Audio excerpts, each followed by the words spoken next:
श्री गुरुचरण कमलेभ्यो नमः। श्री सुखदेव गोस्वामी जी कहते हैं, अरे राजा परीक्षित, जब चित्रकेतु ने पार्वती का श्राप सुना तो उसका घमंड, उसका मद सब निकल गया और वो अपने विमान से उतरा और शंकर जी पार्वती जी के पास गया, उनको सिर झुका के प्रणाम किया।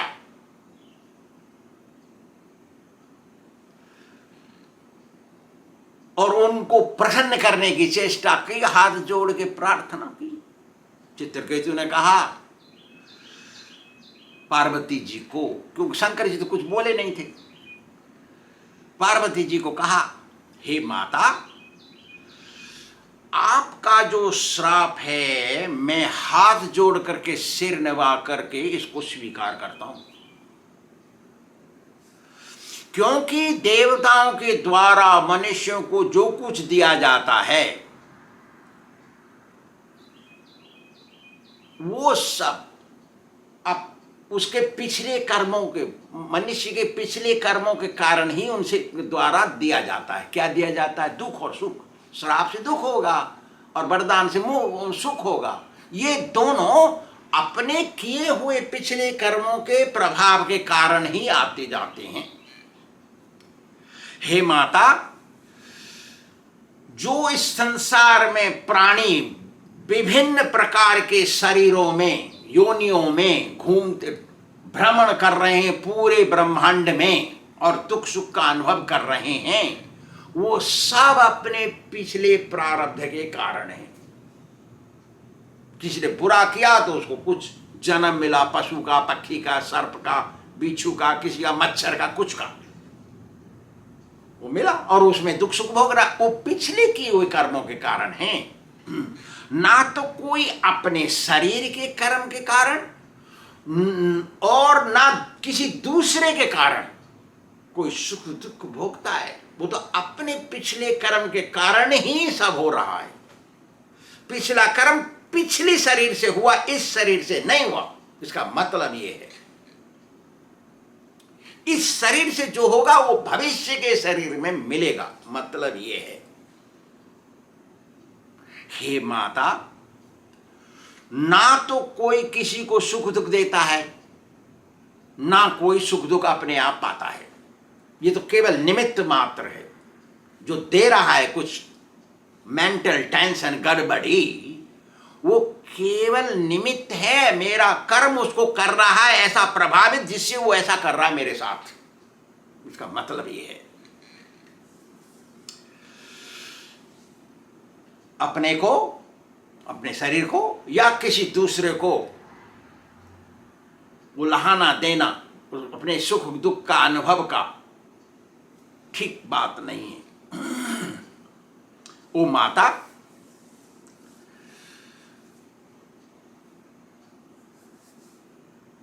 जिस किसी को श्राप लगता है या कोई भलाई करता है, वो अपने कर्म के कारण कर रहा है, मेरे कर्म के कारण। मेरा कर्म उसको करवा रहा है, मेरी भलाई करे या मेरी बुराई करे, वो मेरे कर्म में वो करा रहा है उनसे। ना तो कोई किसी को नरक भेज सकता है, ना कोई स्वर्ग। अपना कर्म ही भेजता है उसको वहां। इसलिए कर्म अच्छे होने चाहिए।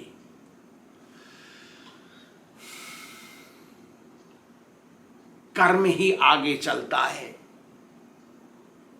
और अपने आप सोचना कि मेरा कर्म सही है, मैं किसी को दुख नहीं देता हूं, मैं सबकी भलाई करता हूं, करती हूं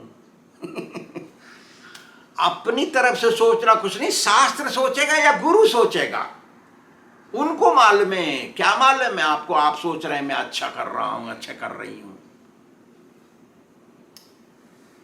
केवल भगवान या शास्त्र। तो भगवान अपनी आत्म माया से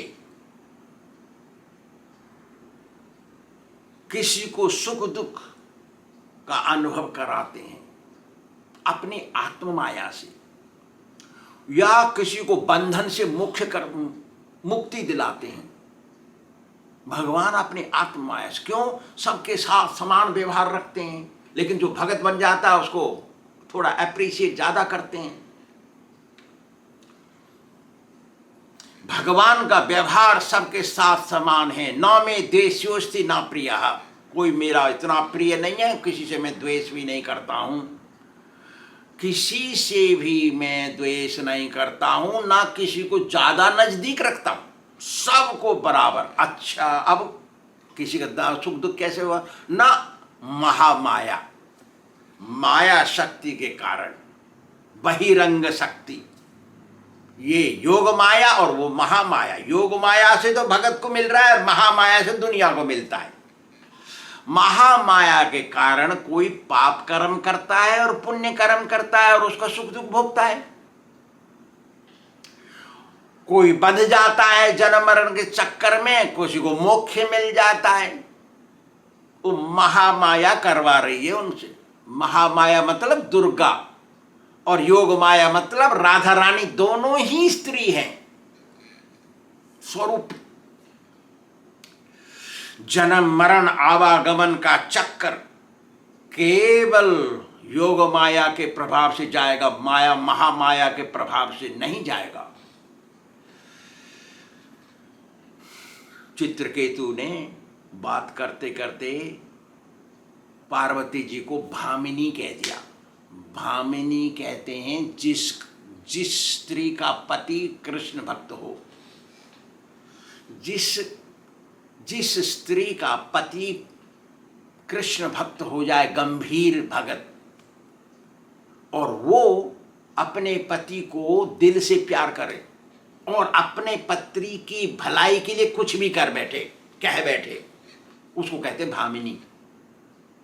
अब साहब तो बोतल चढ़ा रहे हैं या सिगरेट पी रहे हैं या तंबाकू चबा रहे हैं, चाय पी रहे हैं, और भामिनी कह दोगे तो गड़बड़ है। यहाँ पे कृष्ण भक्त शुद्ध गंभीर भक्त, और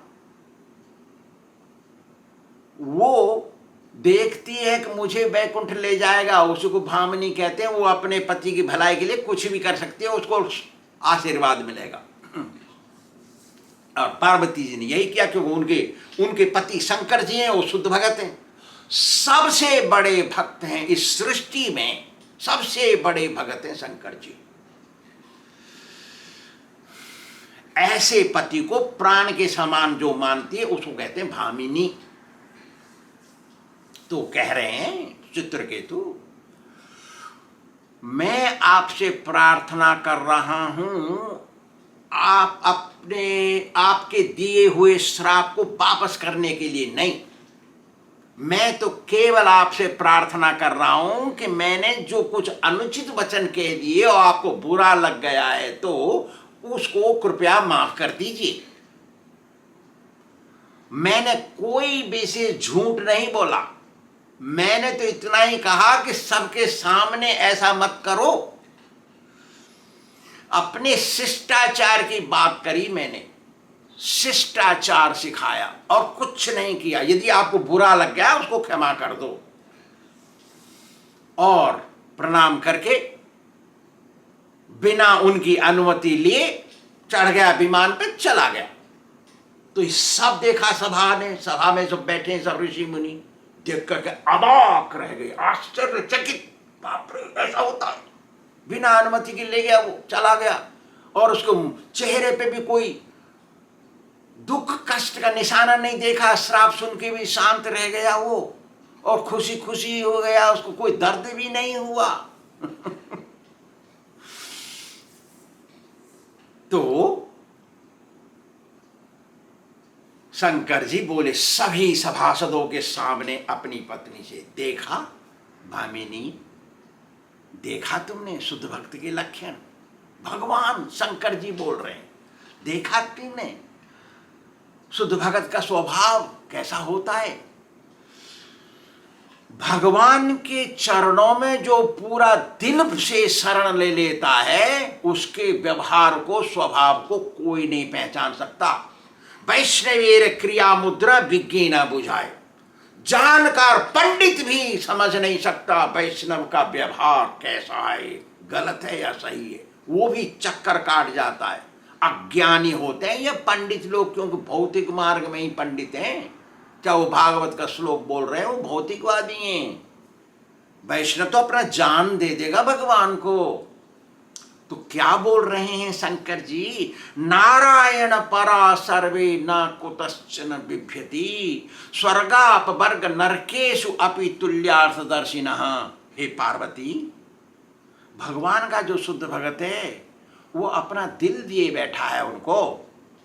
वो नरक जाने से नहीं डरता, स्वर्ग जाने से भी नहीं खुश होता, ना मोक्ष चाहता है। वो किसी से नहीं डरता है, केवल भगवान को चाहता है, वो भगवान से डरता है।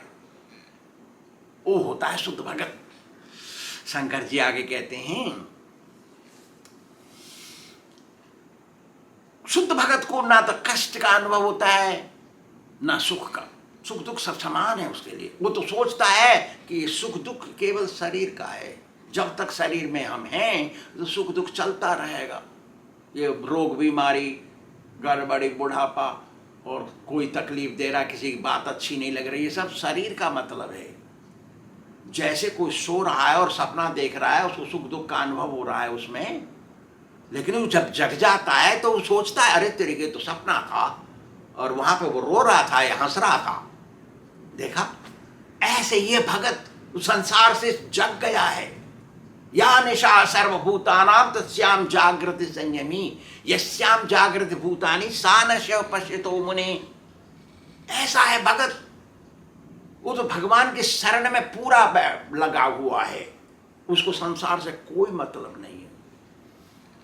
आगे कह रहे हैं शंकर जी, वासुदेवे भगवती भक्तिम उद्वहताम नृणाम ज्ञान वैराग्य वीर्याणाम न ही कश्चित व्यपाश्रयः। शुद्ध भगत तो हर समय भगवान में ही समाहित है, भगवान की भक्ति में डूबा रहता है, 24 घंटे उनकी चिंता करता है, और भौतिक संसार से उसका कोई लगाव नहीं है। मैंने बताया ना अभी, यानी शास्त्र भगवत गीता का श्लोक था वो। जो कोई भगवान में ही लगाव लगा रखा है तो उसको भौतिक संसार से कोई ज्ञान नहीं है। जो भौतिक संसार में सब कुछ जानता है उसको आध्यात्मिक कुछ ज्ञान नहीं है, आध्यात्मिक रूप से सोया हुआ है वो, उसका कोई इंटरेस्ट नहीं। सुख दुख का भोग तो शरीर जब तक है वो चलता रहेगा, तो उसको मालूम है शरीर का है, ये आत्मा का नहीं है। अरे पार्वती, मैं, शंकर जी बोल रहे हैं, अरे पार्वती, मैं, ब्रह्मा जी, नारद मुनि, भृगु मुनि और बड़े बड़े ऋषि मुनि, बड़े बड़े देवता लोग भी भगवान की रहस्यमय लीलाओं को नहीं समझ पाते। तो ये छोटे छोटे आदमी जो भगवान के छोटे छोटे अंश हैं, और इनको घमंड है बहुत कि हम सब कुछ जानते हैं, मैं ही सबसे बड़ा हूं।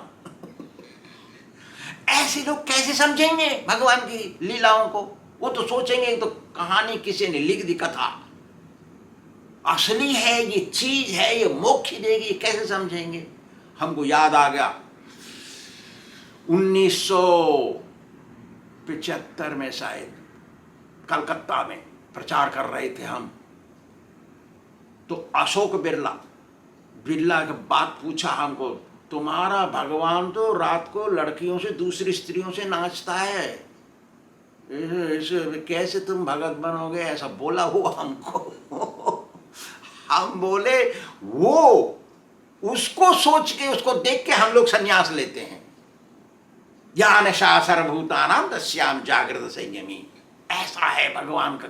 बहुत समझा दिए तो उसने कहा ठीक है मैं देता हूं आपको 3 लाख रुपए। मैंने कहा मेरे को 3 लाख नहीं चाहिए, मुझको 3 गाड़ियां चाहिए, कार, अम्बासडर, 3 गाड़ियां, स्पेशल पेंटिंग, उसमें मेरे गुरुजी के कपड़े के रंग का पेंट लगाओ और उसमें बड़े बड़े पीतल के साइन बोर्ड लगाओ, उनका गुरुजी का नाम लिखो, उसमें बहुत बड़ा तिलक पीतल का लगाओ सामने, सामान रख ले की जगह पर बहुत अच्छे से सजाओ उसको। मेरे को 3 कार चाहिए, एक मायापुर के लिए, एक वृंदावन के लिए, एक बॉम्बे के लिए, 3 कार। और उसका ठीक है दे दूंगा मैं। देखा, ऐसे लोग नहीं समझ सकते, वो सोचते मैं ही सबसे बड़ा हूं, क्या समझेंगे ये छोटे आदमी भगवान की लीलाओं को। तो सुखदेव जी कहते हैं, शंकर जी की बात सुनकर के पार्वती जी का क्रोध समाप्त हो गया और वो आश्चर्यचकित रह गई कि ऐसा होता है वैष्णव का व्यवहार। परीक्षित, चित्रकेतु में इतनी शक्ति थी कि वो वापस एक श्राप दे दे पार्वती को, इतना शुद्ध भगत था वो भगवान का, उसके पास शक्ति थी, आध्यात्मिक शक्ति, लेकिन फिर भी उसने कुछ नहीं कहा, हाथ जोड़ के श्राप को स्वीकार करके नम्रता पूर्वक चला गया। ऐसा होता है शुद्ध भगत। शुद्ध भगत भगवान के साथ हर समय रहता है। देखो, यही शुद्ध भगत चित्रकेतु पार्वती के श्राप के कारण ये वृत्रासुर राक्षस बना, जो यज्ञ कुंड से पैदा हुआ, और अपनी भक्ति, शुद्ध भक्ति के कारण चित्रकेतु राक्षस शरीर में भी भगवान का भगत बना रहा और युद्ध क्षेत्र में दोनों भुजाएं कट गई, फिर भी भगवान की भक्ति ही करता रहा हो, इसलिए वो दृढ़ भक्ति उसमें हो गई है। परीक्षित, तुमने जो पूछा था मेरे से कि कैसे इस वृत्रासुर राक्षस के शरीर में कृष्ण भक्ति इतनी गंभीर हो गई, मुझे थोड़ा बताइए, तो मैंने तेरे को पूरा बता दिया। जो इस चित्रकेतु की तरह के शुद्ध भक्तों की कथा सुनेगा, उनके इतिहास को सुनेगा, वो भौतिक मार्ग से छोड़ करके आध्यात्मिक मार्ग में आने का प्रयत्न करेगा और थोड़े समय बाद मोक्ष मिलेगा उसको। ऐसा बोले सुखदेव गोस्वामी परीक्षित महाराज को। श्री राधा गोविंद भगवान की जय।